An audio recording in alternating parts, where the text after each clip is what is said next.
जी नमस्कार, मैं सचिन अपने इस ऑनलाइन प्लेटफॉर्म पे आप सारे लोगों का स्वागत करता हूँ। उम्मीद करता हूँ मेरे भाई कि जो भी कंटेंट अभी तक मैंने पढ़ाया है वो चीज़ें आपको समझ में आ रही होंगी। और हाल फिलहाल में काफ़ी सारे नोटिफिकेशन भी आए हैं। तो आप जैसा कि जानते हैं नेपाल की वैकेंसी आने वाली है और यूपीएसआई की वैकेंसी आने वाली है, दिल्ली पुलिस की वैकेंसी आने वाली है। जो भी एग्जामिनेशन से जो भी वैकेंसीज आने वाली हैं उन सारी एग्जामिनेशन में ये कारागार साबित होगा। और कुछ लोग और जुड़ जाएं साथ। उसके बाद यूपी स्पेशल, जैसा मैंने कहा था, मैं प्रॉमिस आपसे किया हूँ, मैं उसे पढ़ा के ही जाऊँगा। उसके लिए आपको फिक्र करने की ज़रूरत नहीं है। अभी नोटिफिकेशन आ जाने दीजिए, तब तक इतिहास को थोड़ा बहुत आगे कर लेते हैं, क्योंकि यूपीएसआई और नेपाल में यहाँ से भी क्वेश्चन ठीक ठाक लेवल के पूछ लिए जाते हैं। तो हर एक एग्जामिनेशन को टारगेट करके हमें पढ़ाई करनी है। ठीक है, तो अब आते हैं अपने सिलेबस पे। लास्ट क्लास में हमने लास्ट वीडियो में गुलाम वंश के बारे में बात किया था और मैंने बताया था कि कैकुबाद के बाद कैमूर अगला शासक बना, अगला सुल्तान बना। लेकिन मलिक फिरोज ने उसकी हत्या की और मलिक फिरोज उसकी हत्या करने के बाद दिल्ली सल्तनत में एक नए डायनेस्टी की स्थापना की, जो हम जानते हैं खिलजी वंश के बारे में। तो आज हम बात करेंगे मेरे भाई खिलजी वंश के बारे में और सबसे पहले देखेंगे इसके फाउंडर को। तो हम सब जानते हैं कि इसका संस्थापक जलालुद्दीन फिरोज।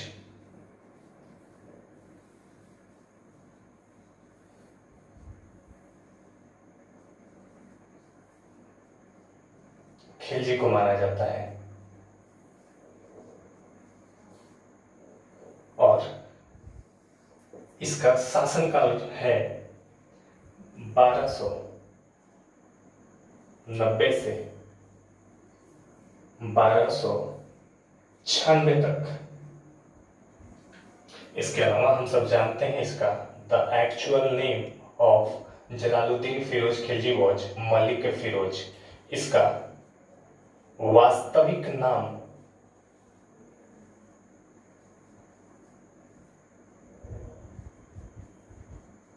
मलिक फिरोज था। ठीक है, वास्तविक नाम मलिक फिरोज था। बात करते हैं जलालुद्दीन फिरोज खिलजी के बारे में। हम सब जानते हैं कि जब ये शासक बना तो इसकी आयु 70 वर्ष की थी। इसकी आयु 70 वर्ष के आयु में यह शासक बना। ठीक है, और बलबन के किलोकरी, या कह सकते हैं जो बलबन का लाल महल था, किलोकरी में स्थित जो भवन था, उसी में इसने अपना राज्याभिषेक करा के दिल्ली की गद्दी पे बैठा 70 वर्ष की आयु में। हम सब जानते हैं कि एक धर्मपरायण शासक हुआ करता था। बर्नी ऐसा लिखता है कि ये चींटी को मारने में भी अधर्म समझता था। ऐसे इतिहासकार बर्नी का कथन है, उल्लेख है इसके बारे में। ऐसा कहा जाता है कि जब सुल्तान 70 वर्ष की आयु में जब ये सुल्तान बना तो उस समय ये सैनिक तो था, योद्धा तो था, लेकिन ये रक्तपात से भयभीत था, डरता था। ये शांति प्रिय शासक हुआ करता था, शांति प्रिय तरीके से शासन करना चाहता था। लेकिन मेरे भाई इसकी उदारता पे प्रश्न चिन्ह तब लगा जब हम सब जानते हैं ईरान से आए हुए एक संत हुआ करते थे जिनका नाम था सिद्दी मौला, और जो अजोधन के ख्वाजा फरीदुद्दीन गज ए सकर के अनुयायी हुआ करते थे, फॉलोवर हुआ करते थे। वो दिल्ली में एक खानकाह चलाया करते थे जिसमें रोजाना 1000 लोगों को प्रतिदिन भोजन कराया करते थे। ऐसा कहा जाता है कि वो खानकाह राजनीति का एक अड्डा बन गया था और सुल्तान को वहां से खबर मिली कि जो सिद्दी मौला है, जो ईरान से आए हुए हैं सिद्दी मौला, वो इस खानकाह पे राजनीति कर रहे हैं और सुल्तान को मरवा के खुद दिल्ली का अगला शासक बनना चाहते हैं, अगला सुल्तान बनना चाहते हैं। जब खबर मिली सुल्तान को तो सुल्तान ने सिद्दी मौला की क्या करवा दी, हाथियों के नीचे कुचलवा के उनकी हत्या करवा दी। तो थोड़ा सा इस बात से इसके धर्मपरायण होने पे मतभेद होता है, संदेह होता है। तो मैंने कहा कि इसने अपने शासन काल में ईरान से आए हुए, ठीक है, सिद्दी मौला की हत्या करवा दी, हत्या करवाई। ठीक है। और आप सब जानते हैं कि ये जो क्षिति मौला थे ये अजोधन के ख्वाजा फरुद्दीन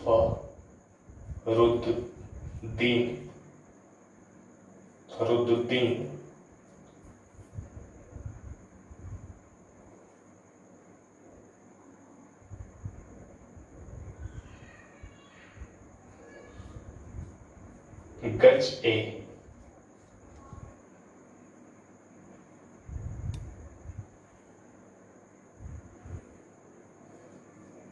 सकर के फॉलोवर थे। ख्वाजा फरीदुद्दीन गज ए सकर के फॉलोवर थे।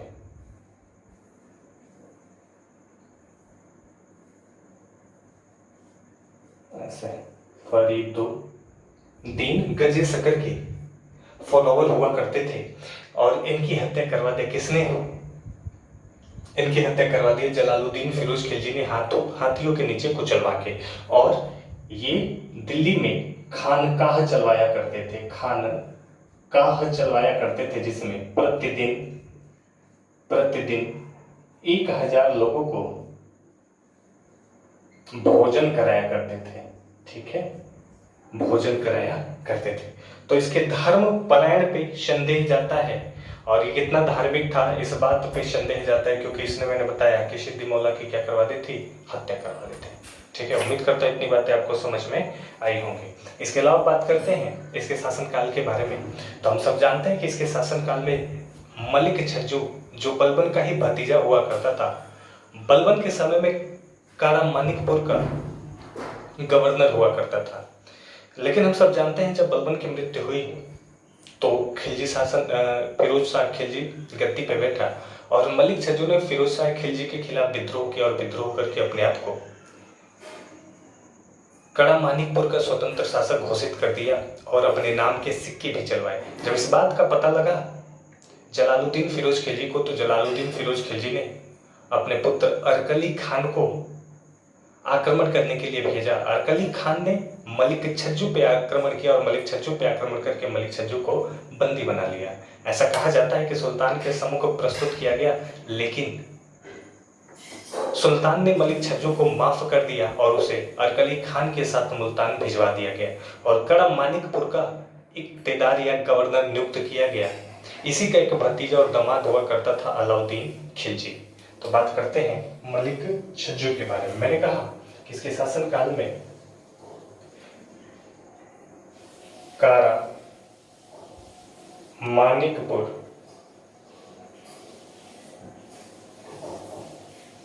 का गवर्नर हुआ करता था मलिक छज्जू। ठीक है, जो बलबन का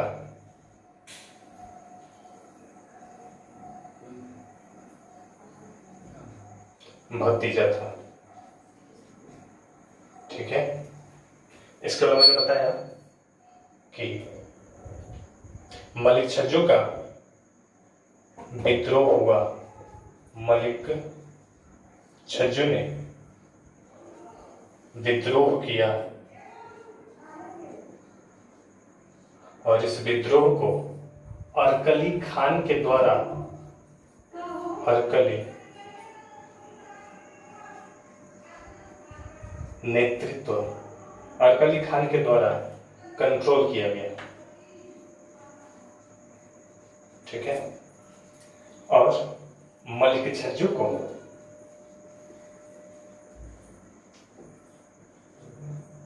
मुल्तान भिजवा दिया गया। ठीक है, और कौन था अरकली खान? तो अरकली खान पुत्र हुआ करता था किसका? अरकली खान पुत्र हुआ करता था जलालुद्दीन फिरोज खिलजी का। इसके अलावा हम सब जानते हैं कि कारा मानिकपुर का गवर्नर बनाया गया अलाउद्दीन खिलजी को। और कौन था अलाउद्दीन खिलजी? तो अलाउद्दीन खिलजी दामाद था। अलाउद्दीन खिलजी दामाद और भतीजा था किसका? जलालुद्दीन का।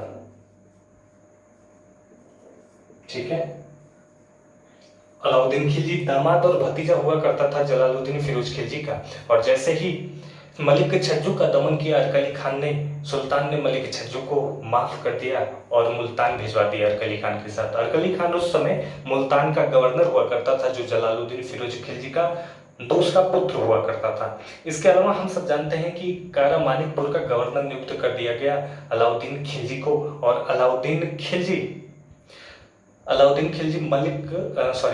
खिलजी जलालुद्दीन फिरोज खिलजी का पहले भतीजा था, बाद में इसके पुत्री से विवाह करके इसका क्या बन गया? दामाद बन गया। ठीक है मेरे भाई, ऐसा कहा जाता है अलाउद्दीन खिलजी के बारे में कि अलाउद्दीन खिलजी एक महत्वाकांक्षी व्यक्ति हुआ करता था और ये दिल्ली की राजनीति में इंटरेस्ट लेने लगा। और जब दिल्ली की राजनीति में इंटरेस्ट लेने लगा तो इसे सुल्तान बनने का विचार इसके दिमाग में आया। और जब सुल्तान बनने का विचार आया तो इससे सुल्तान बनने के लिए धन की आवश्यकता थी। सिंहासन पर बैठने के लिए सत्ता चाहिए तो इसे धन की आवश्यकता थी। और इसी धन को कमाने के लिए या धन को इकट्ठा करने के लिए मलिक छज्जू के ही कहने पे इसने इसके शासनकाल में भीलसा और देवगिरी पे आक्रमण किया था। तो उसको हम थोड़ी देर बाद अभी देखेंगे। इसके बाद हम बात करते हैं कि इसके शासनकाल में जलालुद्दीन फिरोज खिलजी के शासनकाल में मंगोलों का आक्रमण हुआ। और जब मंगोलों का आक्रमण हुआ 1292 में, तो हम सब जानते हैं कि हलाकू का पौत्र अब्दुल्ला हुआ करता था, अब्दुल्ला ने आक्रमण किया। और ऐसा कहा जाता है अब्दुल्ला जब आक्रमण किया तो इस मंगोलों के इस आक्रमण को जलालुद्दीन फिरोज खिलजी ने नियंत्रित कर लिया और अब्दुल्ला की पराजय अब्दुल्ला ने संधि कर ली। लेकिन इसी आक्रमण के बाद चंगेज खान का एक वंशज हुआ करता था और उस वंशज का एक शासक हुआ करता था जिसका नाम था उलुग खान। उलुग खान ने आक्रमण किया और जब उलुग खान आक्रमण किया तो ऐसा कहा जाता है कि उलुग खान भारतवर्ष से वापस नहीं गए। वो 4000 मंगोल सैनिकों के साथ भारत में रुक गया और सुल्तान जलालुद्दीन फिरोज खिलजी के पास गया। और जब सुल्तान जलालुद्दीन फिरोज खिलजी से जाके कहा कि सुल्तान हम भारत में रहना चाहते हैं और हमारे लिए रहने का प्रबंध किया जाए। सुल्तान ने कहा कि आप भारत में बेशक रह सकते हो, लेकिन आप सारे के सारे लोग एक साथ इस्लाम कबूल कर लो। और ऐसा कहा जाता है कि उलुग खान के ही नेतृत्व में 4000 मंगोलाई इस्लाम को स्वीकार किए और वही इतिहास में नवीन मुसलमान के नाम से प्रसिद्ध हुए। और इन्हीं के लिए सुल्तान जलालुद्दीन फिरोज खिलजी ने दिल्ली में मुगलपुरी नाम का शहर बसाया, जो वर्तमान का मंगोलपुरी के नाम से प्रसिद्ध है। उम्मीद करता हूं इतनी बातें समझ में आई होंगी। ठीक है, तो आगे बढ़ते हैं और बात करते हैं। मैंने कहा इसके बाद एक और इंपॉर्टेंट घटना घटी।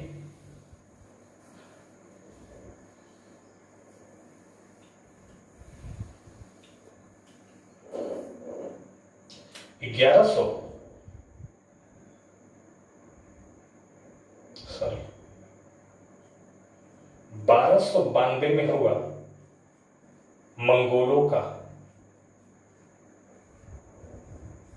आक्रमण। ठीक है, और इनका शासक हुआ करता था अब्दुल्ला। और हम सब जानते हैं, जैसा कि मैंने अभी बताया, अब्दुल्ला ने संधि करके वापस चला गया। अब्दुल्ला को पराजित किया गया सुल्तान के द्वारा, अब्दुल्ला संधि करके यहां से वापस लौट गया। और इसी साल कुछ समय के पश्चात उलुग खान ने आक्रमण किया, जो चंगेज खान का वंशज माना जाता है। ये वंशज था चंगेज खान का। ठीक है, चंगेज खान का वंशज माना जाता है और इसने आक्रमण किया। जब उलुग खान ने आक्रमण किया तो ये भी पराजित हुआ। और जब ये पराजित हुआ तो ये 4000 मुसलमानों के साथ इस्लाम को क्या कर लिया, स्वीकार कर लिया, और यही कहलाए इतिहास में नवीन मुसलमान। और इन्हीं के लिए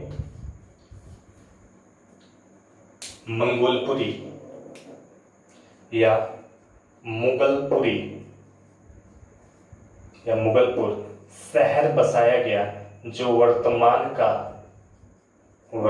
का मंगोलपुरी के नाम से प्रसिद्ध है। ठीक है, तो मैंने बताया उलुग खान के ही नेतृत्व में, ऐसा कहा जाता है उलुग खान से जलालुद्दीन फिरोज खिलजी ने अपनी पुत्री का विवाह कर दिया, और इसके नेतृत्व में 4000 मंगोलाई सैनिक भारत में रह गए। और जब ये भारत में रह गए तो इन्होंने सुल्तान के कहने पे इस्लाम को स्वीकार किया और इतिहास में नवीन मुसलमान के नाम से प्रसिद्ध हुए।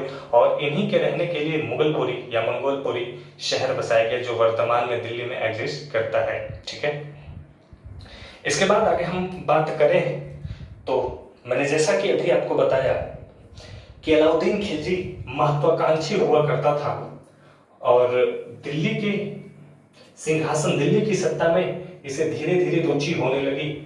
और जब दिल्ली की सत्ता में रुचि होने लगी तो हम सब जानते हैं कि मलिक छज्जू के कहने पे या मलिक छज्जू के ही सुझाव पे, क्योंकि मलिक छज्जू ने कहा कि अगर तुम्हें सुल्तान बनना है तो तुम्हें धन की जरूरत पड़ेगी, और धन कहाँ से आएगा, जब तुम आक्रमण करोगे दूसरे राज्यों पे, दूसरे राज्यों को लूटोगे तो तुम्हें पर्याप्त मात्रा में धन मिलेगा। तो इसी चाह में इसने 2 आक्रमण किए। तो हम सबसे पहले जानते हैं 1293 में मालवा पर आक्रमण। अलाउद्दीन खिलजी ने 1293 में मालवा पर आक्रमण किया। ठीक है, और जब मालवा पे आक्रमण किया तो इस आक्रमण के दौरान इसने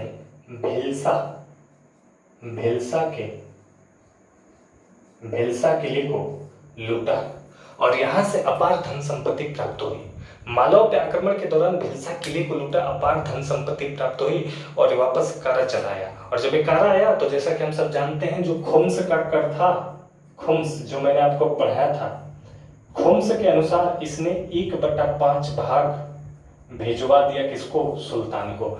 और इसने 1/5 भाग भिजवा दिया सुल्तान को, और सुल्तान इससे प्रसन्न हुआ और प्रसन्न होके इसे अवध की भी सूबेदारी सौंप दी। अभी तक ध्यान रखेंगे कि ये कारा का सूबेदार हुआ करता था, लेकिन ये अब अवध का भी गवर्नर बना दिया गया। जैसे इसने भिलसा को लूटा और जो खुम्स का भाग था 1/5 सुल्तान के पास भिजवा दिया, तो इसके साथ सुल्तान प्रसन्न होके कारा के साथ साथ इसे अवध का भी सूबेदार नियुक्त कर दिया। और आप सब जानते हैं कि इसी आक्रमण के दौरान इसे देवगिरी का पता चला, और उस समय देवगिरी दक्षिण भारत का एक संपन्न राज्य हुआ करता था। क्योंकि समुद्र तट से लगा पड़ा था, तो व्यापारिक केंद्र भी हुआ करता था, और वहां पे धन धान्य से संपन्न था।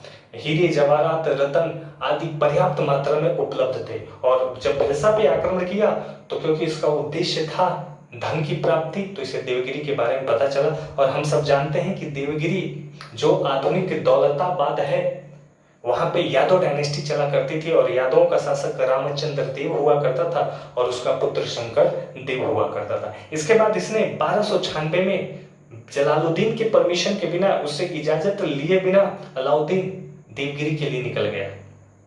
एक सेना के टुकड़े लेके देवगिरी के लिए निकल गया। जब रास्ते में जा रहा था तो लोगों ने पूछा, कितनी विशाल सेना लेके कहां जा रहे हो? अलाउद्दीन ने कहा कि मैं दक्षिण भारत में जा रहा हूं, दक्षिण भारत में मैं राजाओं के शरण में जा रहा हूं, और वहीं पे राजाओं के शरण में जाके मैं बस जाऊंगा। और ऐसा कहा जाता है कि अलाउद्दीन को किसी ने रास्ते में रोका टोका नहीं। तो अब हम बात करेंगे 1296 में देवगिरी आक्रमण। ठीक है ना, 1296 में हुआ देवगिरी। और याद रखेंगे कि इसके बारे में पता चला कहां से, भिलसा से, देवगिरी आक्रमण।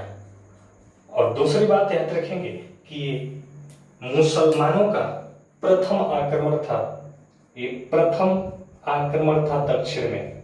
ये मुसलमानों का प्रथम आक्रमण था दक्षिण भारत में। ठीक है,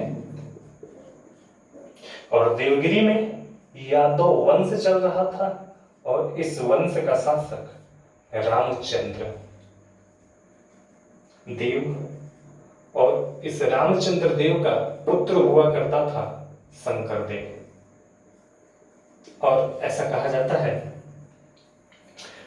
जाता है कि रामचंद्र देव पे इसने आक्रमण कर दिया। रामचंद्र देव को जब पता चला तो रामचंद्र देव ने किले का द्वार बंद कर लिया अपनी सुरक्षा के लिए, लेकिन पर्याप्त मात्रा में किले के अंदर खान पान का सामान मौजूद नहीं था, तो बहुत दिनों तक सुरक्षा नहीं कर पाए और अंततः अलाउद्दीन खिलजी से इनको युद्ध करना पड़ा।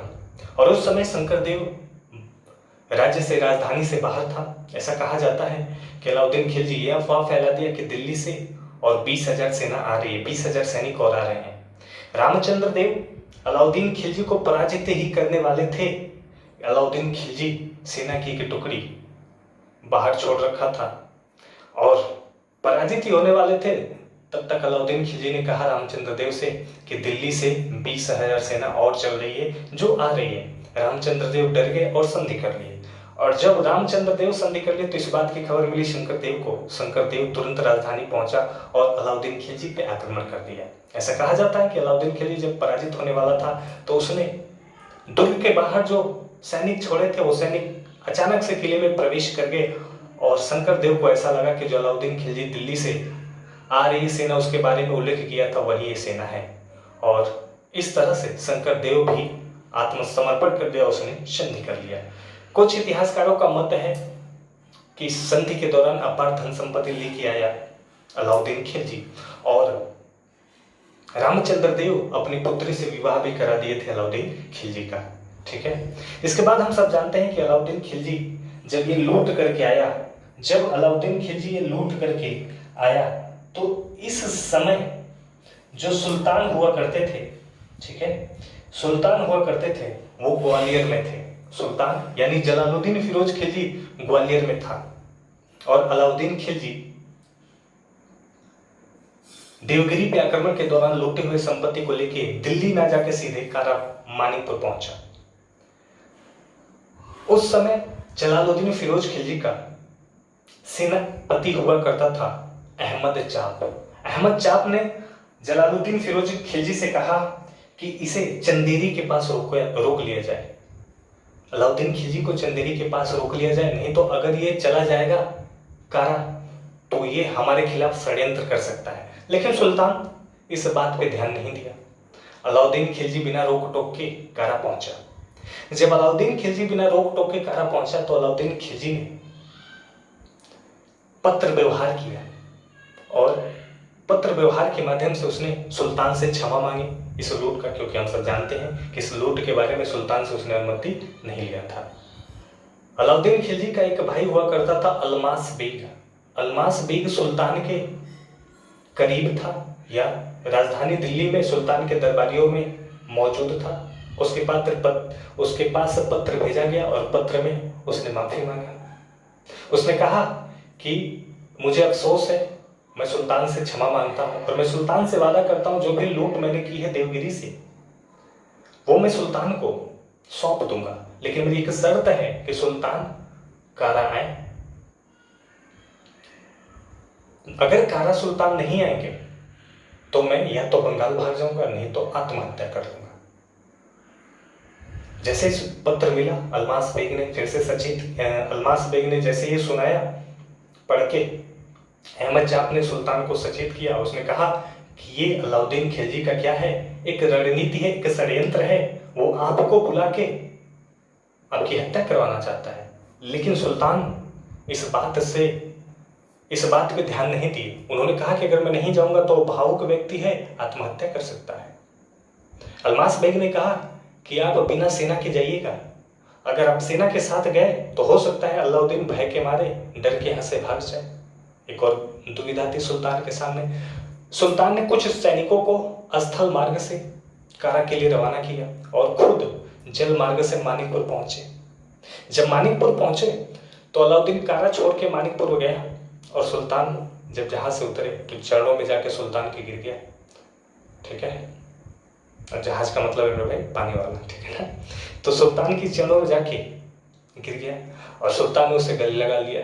और जब सुल्तान गले लगाए तो अलाउद्दीन के ही इशारे पे, क्योंकि हम सब जानते हैं जब वो नदी पार करके, गंगा पार करके मानिकपुर पहुंचे तो अल्मास बेग के कहने पे उन्होंने अपना सारा का सारा हथियार अपनी नाव में, बोट में रख दिया और वहां से बिना हथियार के, क्योंकि अल्मास बेग ने कहा था कि अगर हथियार देखेगा अलाउद्दीन तो डर जाएगा।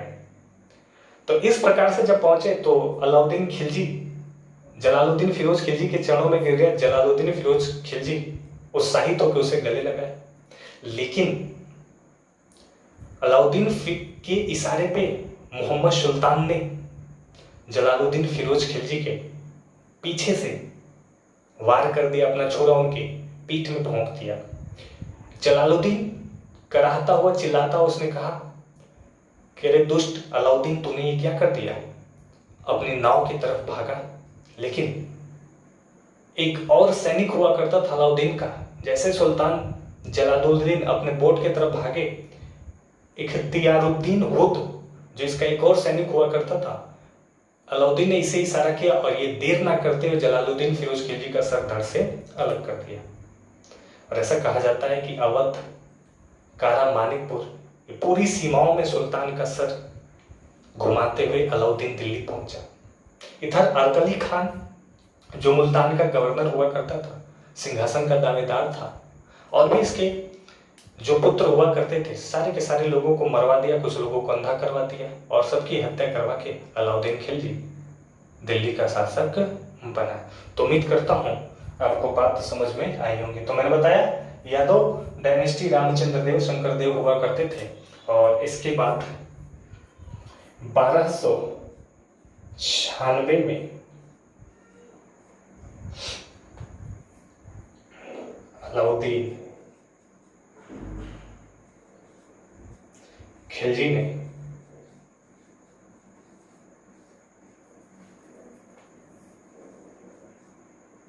कारा मानिकपुर में सुल्तान की हत्या कर दी। ठीक है, और जैसा कि मैंने बताया सुल्तान की हत्या कर दी। मोहम्मद सलीम ने, ठीक है ना, पीछे से वार किया और उसके बाद इख्तियारुद्दीन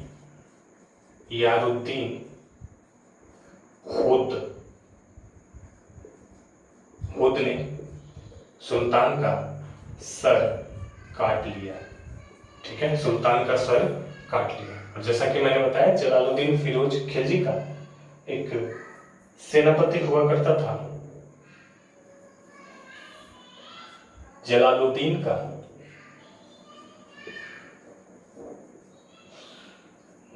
सेनापति हुआ करता था जिसका नाम था अहमद चाप। ठीक है, अहमद चाप, इसने सचेत किया था। ठीक है ना, अहमद चाप ने सचेत किया था कि आप ना जाएं। तो उम्मीद करता हूं कि आपको ये बात समझ में आई होगी। और इस तरह धोखे से अलाउद्दीन खिलजी ने अपने ससुर जलालुद्दीन फिरोज खिलजी की क्या कर दी, हत्या कर दी। और हत्या करने के बाद इसने इसके पुत्र अरकली खान की हत्या की, और अरकली खान की हत्या करके दिल्ली का अगला सुल्तान बना। तो अब हम बात करेंगे अलाउद्दीन खिलजी के बारे में, लेकिन अभी ये जो वीडियो है यहीं पे स्टॉप करते हैं, नहीं तो काफी ज्यादा लंबा हो जाएगा। अगले वीडियो में हम बात करेंगे किसके बारे में, अलाउद्दीन खिलजी के बारे में। तो इसको बड़े ध्यान से देखिएगा। जो कहानी बताया उसमें कई सारे मैंने नाम लिए, जो मैंने कुछ नाम लिखे यहाँ पे। मोहम्मद सलीम ने सुल्तान को पीछे से छुरा भोंका और इख्तियारुद्दीन हुद ने सर काट लिया। इसके अलावा मैंने बताया अल्मास बेग, अगर आपसे कभी क्वेश्चन पूछ ले कि अलाउद्दीन खिलजी ने किसके माध्यम से पत्र व्यवहार किया था, तो याद रखेंगे अल्मास बेग। और ये कौन था अल्मास बेग, तो याद रखेंगे ये अल्मास बेग जो था ये अलाउद्दीन खिलजी का भाई हुआ करता था। और जब अलाउद्दीन खिलजी देवगिरी से धन लूट के लाया तो ये इस समय जलालुद्दीन खिलजी के दरबार में था और इसी के माध्यम से पत्र व्यवहार किया, और इसी के कहने पे सुल्तान निहत था अलाउद्दीन खिलजी से मिलने गया था। ठीक है, तो उम्मीद करता हूँ इतनी बातें आपको समझ में आई होंगी। तो आगे की कहानी कंटिन्यू करेंगे नेक्स्ट वीडियो में। Thank you so much.